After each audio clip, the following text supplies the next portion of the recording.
Bonjour, nous allons voir aujourd'hui la troisième vidéo sur 4 du cours d'automatisme du semestre 2 de DUT GMP. Lors des deux premiers cours, nous avons vu le graph7, sa représentation qui est un langage graphique avec ses différents éléments ainsi que son évolution.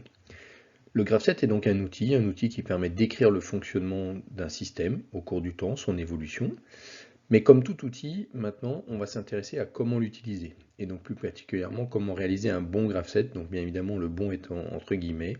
Comme nous allons le voir dans la suite, il existe généralement plusieurs solutions, c'est-à-dire pour décrire un même fonctionnement, on peut écrire plusieurs graph7 qui vont représenter finalement la même chose.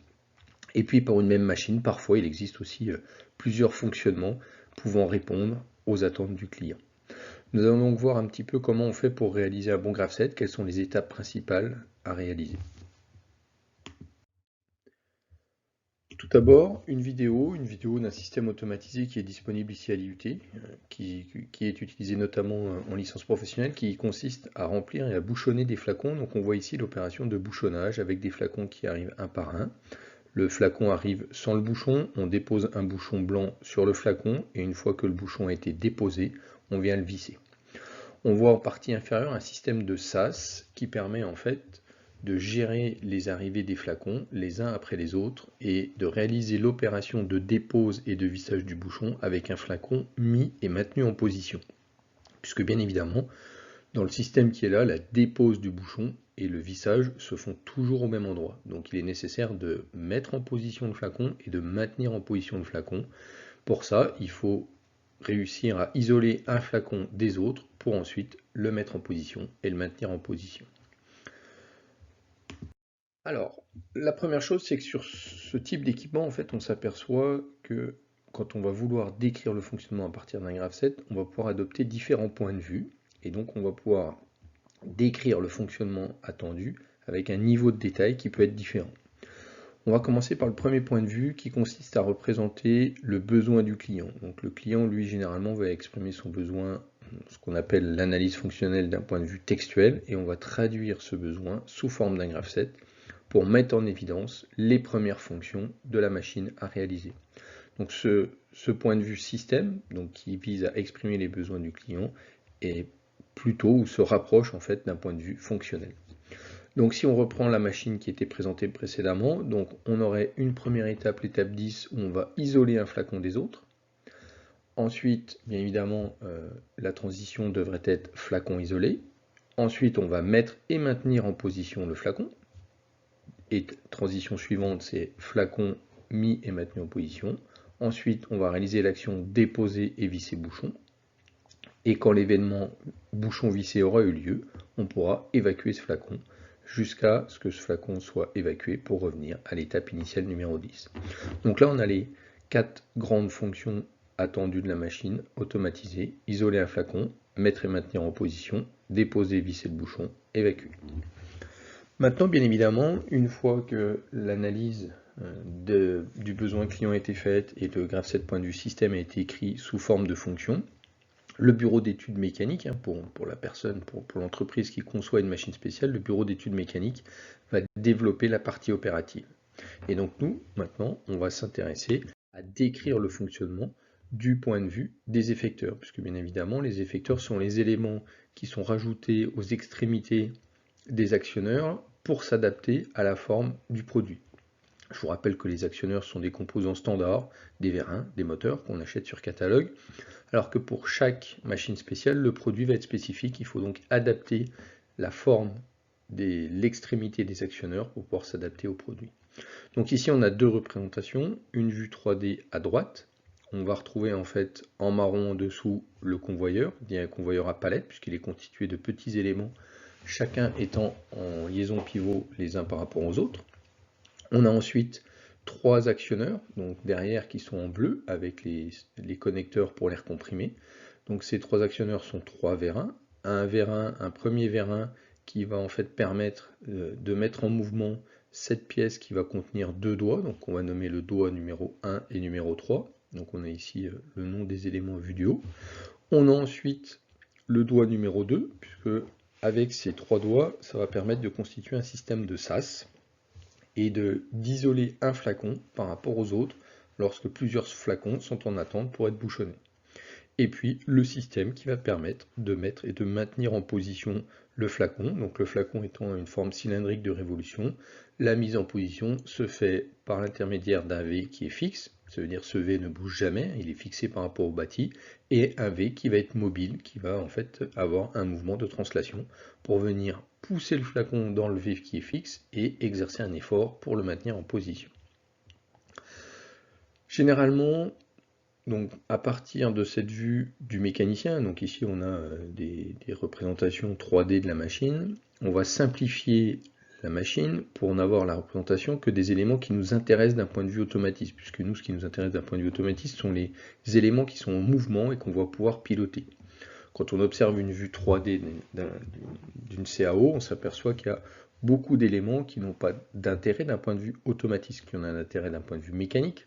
Si on prend l'ensemble des vis qui vont permettre notamment de fixer les effecteurs, ils sont indispensables mécaniquement. D'un point de vue de la description du fonctionnement de la machine, ces éléments, les vis, n'ont aucun intérêt. Donc on va simplifier la représentation en disant, bah voilà, j'ai un convoyeur, donc les palettes ici vues du haut qui sont marrons. Ce convoyeur, je vais donc faire un synoptique simplifié de ma machine en représentant le convoyeur par deux traits horizontales. Ensuite, j'ai les doigts 1 et 3 qui sont mécaniquement liés par une pièce, donc je vais représenter ça sous forme d'un U qui peut descendre ou monter. J'ai le doigt numéro 2 que je vais représenter par un trait vertical. Je sais que ce doigt peut descendre ou monter. Et ensuite le V mobile que je représente par un V, sachant que ce V peut descendre ou monter.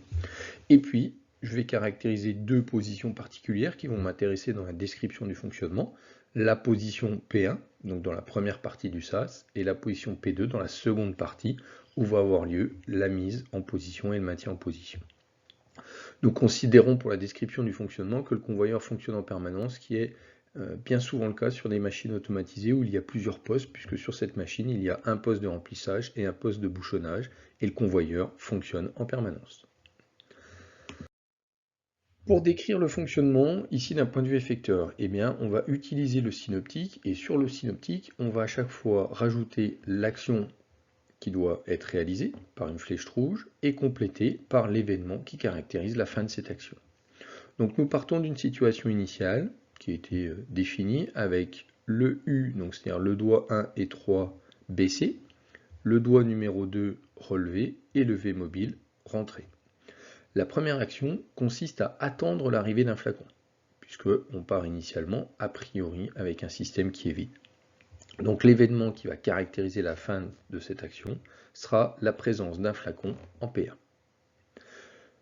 Une fois donc cette action achevée, c'est-à-dire qu'une fois qu'un flacon est arrivé en P1, on va caractériser l'action numéro 2 qui va consister à sortir les doigts 1 et 3, ce qui va permettre d'isoler le flacon qui vient d'arriver des autres qui seraient éventuellement arrivés et qui seraient en attente derrière. Donc là, l'événement de fin, c'est que les doigts 1 et 3 soient sortis. Ensuite, une fois que les doigts 1 et 3 sont sortis, action suivante, on va rentrer le doigt numéro 2, l'action étant la fin de la rentrée du doigt, ça veut dire le fait que le doigt soit en position rentrée.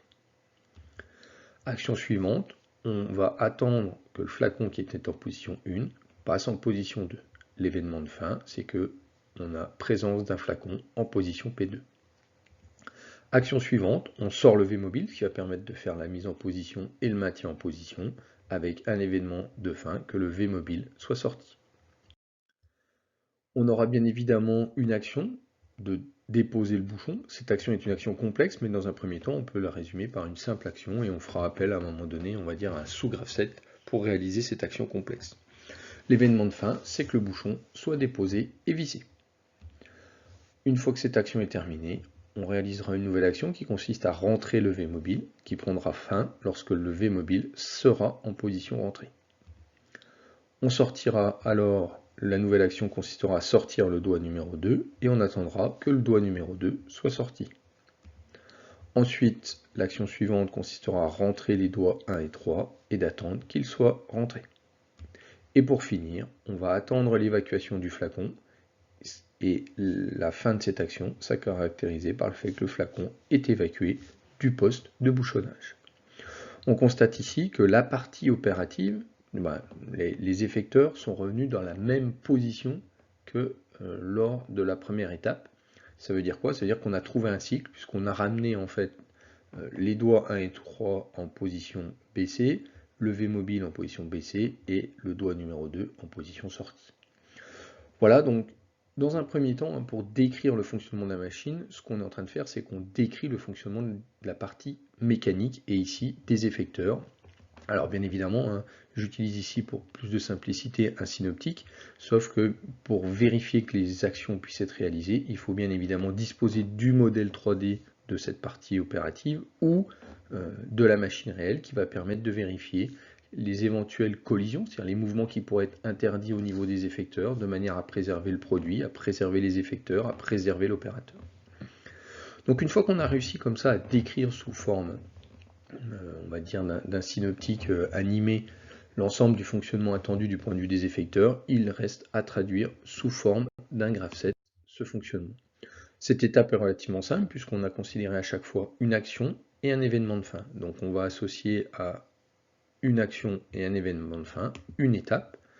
Voilà, donc comme l'action est ici attendre un flacon, en fait on va faire une étape sans action, puisqu'il n'y a pas d'effecteur en fait associé à cette action, et puis on va porter l'événement de fin sur la transition juste après l'étape en indiquant flacon, présence flacon en P1. On continue, deuxième action, donc on rajoute une étape, l'étape numéro 20, et on associe l'action sortir doigt 1 et 3. Et on indique juste en dessous, sur la transition, l'événement de fin, c'est-à-dire que les doigts 1 et 3 soient en position sortie. Troisième étape, on va rajouter l'action rentrer doigt numéro 2 avec pour événement de fin, doigt numéro 2 rentrée. On continue ainsi de suite, ce qui permet d'obtenir l'ensemble du graph set point de vue effecteur. Alors pourquoi point de vue effecteur? Tout simplement parce que l'ensemble des actions et des événements qui caractérisent la fin de ces actions font référence aux effecteurs. Le doigt 1 et 3, le doigt numéro 2, le V mobile.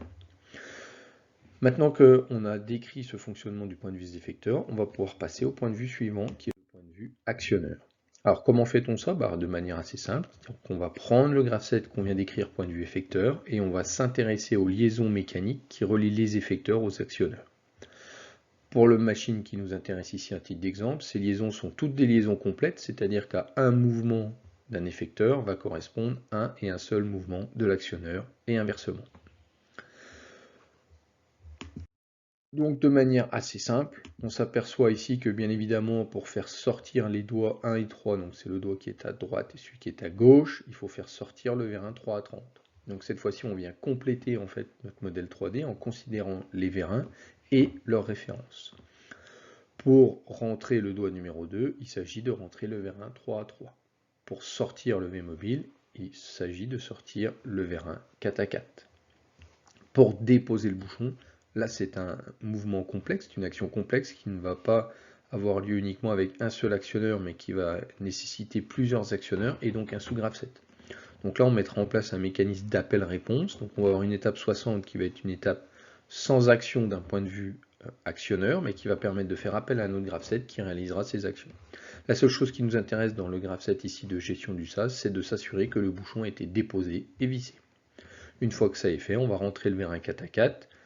On va attendre que le vérin soit rentré pour sortir le vérin 3 à 3 et quand le vérin sera sorti, on rentrera 3 à 30 et on attendra que le flacon soit évacué pour revenir à l'étape initiale.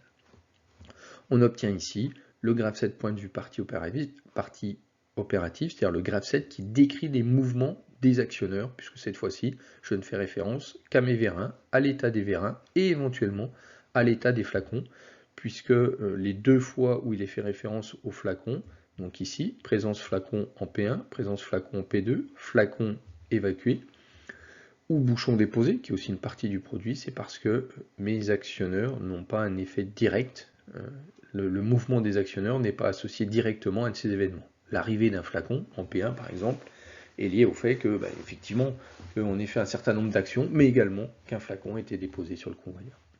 Donc voilà pour ce graph set point de vue partie opérative, comme on le verra par la suite, qui est un graph set important, puisque à chacun des mouvements de chaque actionneur va être associé un temps qui va nous permettre de calculer des temps de cycle et donc des cadences au niveau des machines. Maintenant, si on souhaite aller jusqu'à la programmation de la machine, il va falloir en fait continuer la description du fonctionnement en changeant de nouveau de point de vue et en passant au point de vue interface. Ce point de vue interface va permettre de décrire avec le graph7 quelles doivent être les évolutions au niveau des préactionneurs et des capteurs.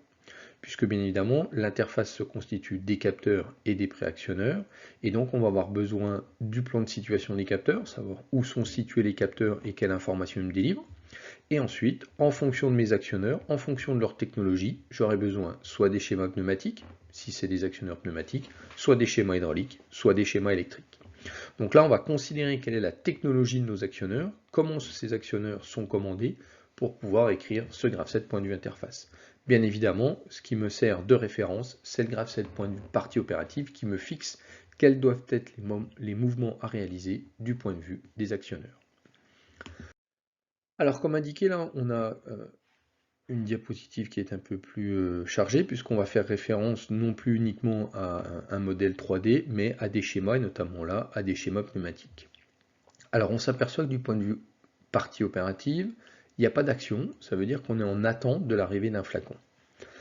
Il faut regarder quel est l'état initial, c'est-à-dire dans quel état se situent mes actionneurs lorsque j'attends un flacon. Je m'aperçois que pour attendre un flacon, il faut que les doigts 1 et 3 soient rentrés, le doigt 2 soit sorti et le V-mobile en rentrée.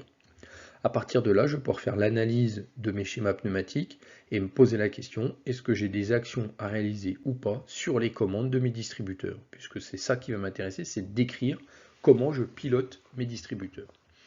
Donc, je vais commencer par les V1 3 à 3, 3 à 30. Je m'aperçois que sur ces deux V1, quand le V1 3 à 3 est sorti et le V1 3 à 30 est rentré, eh bien, ce distributeur, lui, est sur la position de droite qui est sa position repos.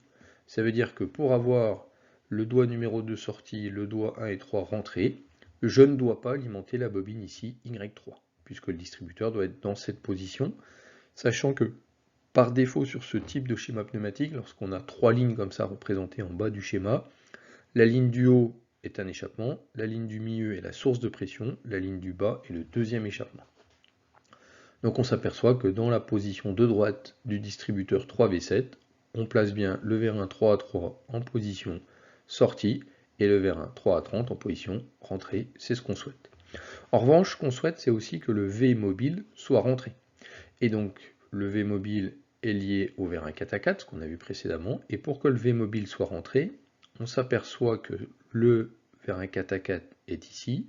Il va donc falloir que le distributeur 4V8 soit placé sur sa position de gauche, puisque dans cette position de gauche, on va envoyer la pression dans la grande chambre et mettre la petite chambre à l'échappement, ce qui, inversement, dans la position de gauche, on va envoyer la pression dans la petite chambre et mettre la grande chambre à l'échappement, ce qui permettra d'avoir le vers un 4 à 4 rentré comme on le souhaite, dans la position initiale. Ça veut dire que d'un point de vue interface, il va falloir alimenter la bobine Y4 pour obtenir la position initiale souhaitée au niveau des actionneurs. Et donc, en considérant cette contrainte, ça veut dire que sur mon graph7 point de vue interface, à l'étape numéro 10, j'aurai une action où là j'indique uniquement le nom de la bobine. Ça veut dire quoi? Ça veut dire que je vais mettre Y4 à vrai, et donc d'un point de vue électrique, je vais alimenter la bobine Y4, ce qui permettra de placer le distributeur dans la position de gauche, comme souhaité. Ensuite, je m'intéresse bien évidemment au capteur, puisqu'il est indiqué sur le graph7 point de vue partie opérative qu'on attend la présence d'un flacon en P1, donc ça c'est la condition sur la transition après l'étape 10. Et quand j'étudie en fait le plan d'implantation de mes capteurs, je m'aperçois que le capteur B6 va me permettre de détecter la présence d'un flacon à la position P1. Donc là, c'est pas nous qui avons réalisé l'installation des capteurs, on nous fournit un plan, on nous indique où sont positionnés les capteurs et donc on utilise cette information.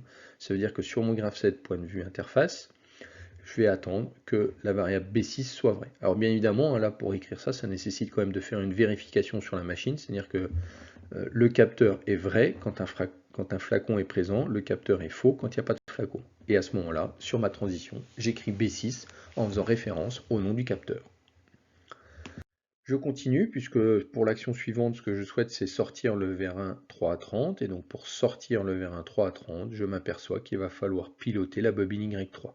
donc alimenter cette bobine et donc mettre la variable y3 vrai, puisqu'ici je fais référence à des états logiques, soit 0, soit 1.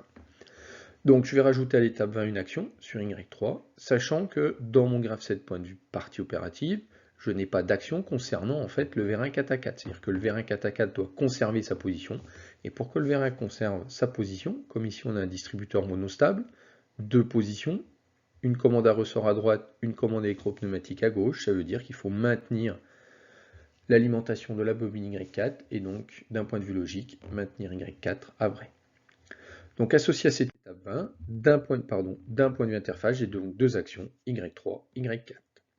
Je m'intéresse maintenant à la transition, puisque j'attends que 3 à 30 soit sorti, et donc alors là c'est un petit peu moins visible, donc 3 à 30 c'est le vérin de droite, je m'aperçois que ce vérin à droite est équipé d'un capteur qui indique qu'il est en position sortie, et ce capteur s'appelle B8. Et donc là je fais directement référence au capteur qui me délivre l'information comme quoi le vérin 3 à 30 est sorti. Ensuite, à l'étape 30, on souhaite rentrer le vérin 3 à 3, et lorsqu'on fait l'étude du schéma pneumatique, on s'aperçoit que les deux vérins 3 à 3 et 3 à 30 sont câblés sur le même distributeur. Ça veut dire qu'à l'étape 20, lorsque j'ai fait sortir 3 à 30, simultanément, j'ai fait rentrer 3 à 3. Donc je sais qu'ici, en réalité, je ne respecte pas tout à fait les mouvements qui ont été définis d'un point de vue partie opérative en raison du câblage pneumatique qui a été réalisé pour économiser d'une part un distributeur et d'autre part pour s'assurer que ces deux vérins fonctionnent de manière alternative, c'est-à-dire quand un vérin rentre, l'autre sort et inversement. Ça veut dire que si je conserve mon étape 30, eh bien, il faut que je maintienne l'alimentation de la bobine Y3 pour maintenir 3 à 3 rentrées et 3 à 30 sorties. Toujours pareil, je n'ai toujours pas d'action sur mon V doit toujours être en position rentrée, et donc je dois toujours maintenir la bobine sur Y4. Donc l'action du point de vue partie opérative qui était rentrée 3 à 3 devient d'un point de vue interface une action Y3, donc mettre Y3 à vrai, et Y4, mettre Y4 à vrai. Sur le vérin 3 à 3, en position rentrée, on n'a pas de capteur qui nous indique que le vérin est rentré, donc ici on va indiquer que c'est vrai puisque l'action a déjà eu lieu. On aurait pu également associer une temporisation, mais en fait cette temporisation on ne l'a pas rajoutée puisque l'action a eu lieu précédemment. Voilà, donc lorsqu'on réalise cette traduction étape par étape du graphe 7 point de vue partie opérative au point de vue interface, en considérant schéma pneumatique, éventuellement des schémas électriques ou schémas pneumatiques et les schémas d'implantation des capteurs, on obtient le graphe 7 qui est à gauche avec 10 étapes. On s'aperçoit généralement que du point de vue de l'interface, donc du point de vue de la commande des préactionneurs, eh bien on va pouvoir simplifier le graphe 7. Pourquoi simplifier le graphe 7 ? Il suffit de s'apercevoir ici que d'un point de vue partie opérative, on avait bien des actions différentes à chacune des étapes, alors que d'un point de vue interface, on va avoir les mêmes actions qui vont se répéter plusieurs fois de suite. Donc ici, à l'étape 20, 30 et 40, on réalise à chaque fois les mêmes actions, c'est-à-dire mettre Y3 à vrai, mettre Y4 à vrai. Donc bien évidemment, ça ne sert à rien de garder trois étapes avec 3 fois les mêmes actions, et donc on va supprimer les étapes 20 et 30. Reste la question de quelle information, c'est-à-dire quelle transition je vais écrire suite à l'étape 40. Donc le capteur B8 nous indiquait que le vérin 3 à 30 était sorti. Ensuite, on attendait que le vérin 3 à 3 soit rentré. Et là, on attend que le flacon soit passé en P2. Dans toutes ces informations, l'information la plus importante, qui est indispensable pour poursuivre le cycle, c'est que le flacon soit passé en P2. Donc cette information est donnée par le capteur P5, et donc je garde cette seule information ici, suite à l'étape 40. On retrouve la même chose ici, au niveau des étapes 80, 90, 100 et l'étape 10 tout en haut, puisque ici on a 4 fois la même action, c'est-à-dire Y4, Y4, Y4, Y4. En fait, on maintient ici l'alimentation de la bobine Y4, et donc, d'un point de vue logique, la variable Y4 doit être vraie. Donc, 4 étapes, 4 fois la même action, ce qui est tout à fait inutile. Donc, on va pouvoir supprimer 3 étapes sur les 4. Donc ici, on supprime les 3 dernières, 80, 90, 100, et se pose maintenant la question de qu'est-ce que j'écris au niveau de ma transition. Donc c'est la transition qui va se situer juste après l'étape 10. Et bien comme tout à l'heure, je vais regarder un petit peu à quoi correspondent ces différentes informations. Donc B7 fait référence en fait à la position du vérin, je ne sais plus, c'est 3 à 3 ou 3 à 30. Pareil, on attend ici qu'il ait changé de position. Et note B5 fait référence au fait que le flacon soit évacué. Donc si les vérins ne bougeaient pas, par exemple, si on n'obtenait pas l'information B7, on n'aurait jamais évacuation du flacon. Donc l'information ici importante, c'est que le flacon soit évacué, ce qui se caractérise par le fait que le capteur B5 soit passé à 0, et donc d'un point de vue logique, on écrit ici comme condition note B5, c'est-à-dire on attend que le capteur B5 soit faux, et donc on observe l'évacuation du flacon. Et en revanche, la quatrième information, puisqu'on a 4 étapes avec la même action, la quatrième information, c'est B6 qui indique qu'un flacon, un nouveau flacon est arrivé. Donc là, entre B6 et note B5, il n'y a pas de choix à faire, puisque c'est deux informations totalement distinctes et qui n'ont pas de lien de cause à effet. C'est pas parce que j'ai un nouveau flacon que l'ancien est parti, et c'est pas parce que l'ancien flacon est parti qu'un nouveau est arrivé. Je suis donc obligé de conserver ces deux informations en créant une nouvelle condition qui s'écrit B6 et note B5, c'est-à-dire j'attends l'arrivée d'un nouveau flacon et l'évacuation du flacon précédent. Voilà, donc il n'y a pas d'obligation à simplifier le graph 7, c'est simplement que par habitude, bien évidemment, on préfère simplifier le graph 7 pour simplifier ensuite la programmation, simplifier, on va dire, le débugage du programme et la lecture du programme. Mais il n'y a pas d'obligation à le faire. Alors, il resterait une dernière étape, puisque bien évidemment, on se rappelle que l'objectif en automatisme, c'est de créer un programme qui va définir les évolutions des sorties de la partie commande en fonction des entrées. Un automate programmable industriel, ou même un PC industriel, en fait, ne connaît pas Y4, Y3, B5, B6, pour lui, ça ne veut rien dire. La seule chose qu'il connaît, c'est ce qu'on appelle les adresses d'entrée et les adresses de sortie, ou les adresses physiques. Ce que vous avez vu sur le TP du bras, où vous avez vu à quoi correspondait %I1, je ne sais plus lequel c'était, %Q2, point quelque chose. Donc en fait, la seule chose que connaît un automate sont les adresses de ses entrées et de ses sorties. Donc normalement, quand on veut passer sur le graph 7 point de vue partie commande, ce qui nous amènerait à la programmation, on doit aller jusqu'à ce graph 7 point de vue partie commande. Alors ça veut dire quoi? Ça veut dire qu'il faut disposer des schémas électriques des entrées, c'est-à-dire où chacun de mes capteurs ou chacun de mes boutons sont câblés sur mon automate, c'est-à-dire sur quelle entrée sont-ils câblés. Les schémas électriques des sorties, ça veut dire chaque bobine de distributeur, chaque bobine de relais, de contacteur, sur quelle sortie cette bobine est-elle câblée. Et aujourd'hui, de plus en plus, on a en fait une liaison entre la partie commande et l'interface qui ne se fait plus forcément ce qu'on appelle en point à point, c'est-à-dire avec j'ai un capteur, un fil qui va sur une entrée, une bobine, un fil qui est lié à une sortie. Non, maintenant de plus en plus, on utilise des réseaux industriels qui vont permettre de brancher plusieurs préactionneurs, plusieurs capteurs, pour assurer la communication avec la partie commande. Et là, bien évidemment, il faut disposer à ce moment-là de cette configuration réseau. Alors, je ne vais pas m'attarder, là, simplement, vous l'avez vu lors des premiers TP, on va rechercher en fait dans les schémas électriques sur quelle entrée sont câblés notamment ici les capteurs. Donc là, il y a deux exemples, le capteur B5, le capteur B6. Donc les entrées sont les %I qui sont indiqués ici. De la même manière, on va rechercher sur quelle sortie sont câblées mes bobines. Alors ici, petite particularité, c'est qu'on est en fait sur un réseau un peu particulier qu'on appelle un réseau ASI, où la numérotation des adresses d'entrée-sortie est un peu plus compliquée que ce qu'on a vu, mais c'est le même principe. Donc voilà, on obtient ce graph 7 point de vue partie commande en remplaçant les symboles des commandes des préactionneurs, les symboles des capteurs par leur adresse physique sur la partie commande. Et donc on obtient le graph 7 point de vue partie commande qui est particulièrement illisible pour nous et qui présente très peu d'intérêt pour nous, êtres humains. En termes de lisibilité, sachant que je rappelle que l'objectif du graph 7 est quand même de communiquer au sein d'une équipe de développement. Donc si on résume, pour terminer sur ce troisième cours, donc bien évidemment, en automatisme, on ne va pas directement écrire le graph 7 qui représente le comportement souhaité en fait de la partie commande. On ne fait pas ça parce qu'en fait, pour écrire ce graph 7, il faut prendre en compte tout un tas d'informations de nature très différente, c'est ce qu'on vient de voir, puisqu'on part du client, on va prendre en compte en fait les contraintes sur le produit, c'est-à-dire quelles sont les fonctions à réaliser sur le produit.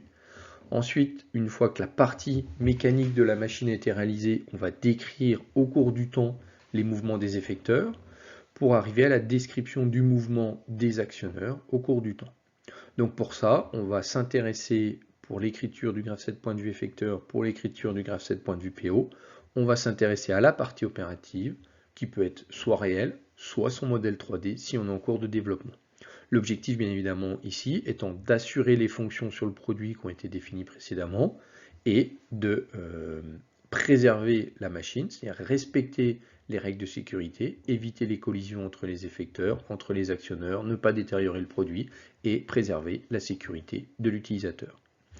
Une fois qu'on a obtenu donc ce point de vue partie opérative, hein, qui va en fait intégrer toutes les informations concernant la mécanique de la machine, c'est-à-dire le comportement mécanique de la machine, on va maintenant intégrer l'aspect technologique, c'est-à-dire la commande, c'est-à-dire la technologie de chacun de mes actionneurs.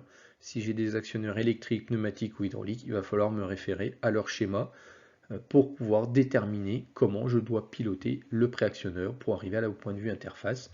Bien évidemment, je vais également utiliser les schémas d'implantation des capteurs. Pour finir, il me faudra les schémas électriques et ou la configuration réseau pour déterminer quelles sont les adresses de chacune des entrées et des sorties correspondant à chacun des capteurs et à chacune des bobines des préactionneurs. Donc voilà, j'ai vraiment ici des informations de nature très différente puisque je pars dans un premier temps d'informations qui sont associées à des actions à réaliser sur le produit, puisque je vais décrire des fonctions sur le produit. Je vais passer par des mouvements et des actions sur mes effecteurs, sur ma partie opérative, sur mes actionneurs. Donc là, je suis vraiment en train de décrire le fonctionnement mécanique attendu de la machine, pour ensuite arriver sur un aspect technologique, c'est-à-dire que je vais regarder de quelle information je dispose et comment je pilote mes préactionneurs pour réaliser mes mouvements sur mes actionneurs, pour enfin intégrer les entrées-sorties de ma partie commande.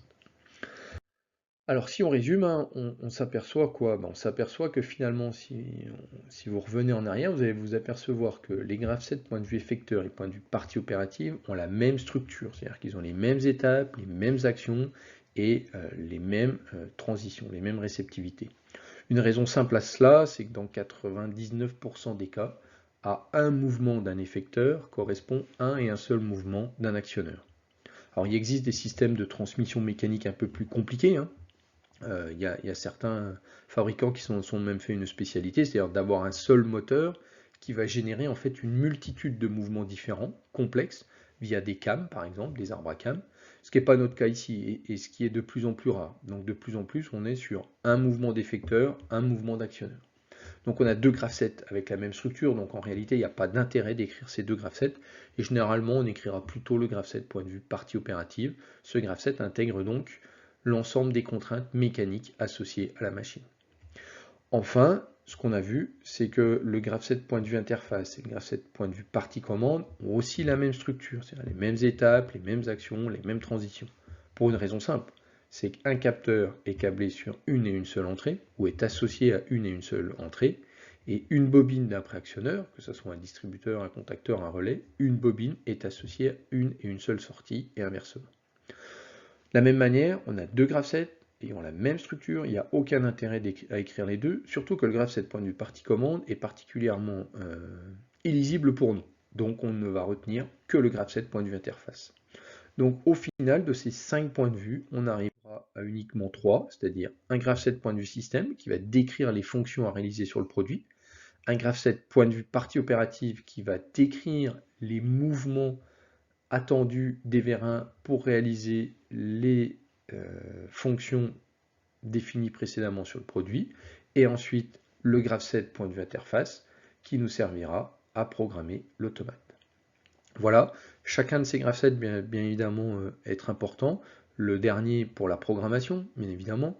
Le graph-set point de vue partie opérative, comme on le verra, pour calculer en fait le temps de cycle de la machine, puisqu'à chacune des actions qui correspond à des actions et donc à des mouvements d'actionneurs, on va avoir une durée associée, on va donc pouvoir calculer un temps de cycle et une cadence, ce qui va être très important. Et puis pour finir, le premier qui est aussi important puisqu'il exprime les fonctions que doit réaliser la machine sur le produit. Voilà pour aujourd'hui, je m'arrête là, suivra le QCM associé à ce troisième cours d'automatisme du semestre 2 de DUT GMP. Bonne journée, à bientôt.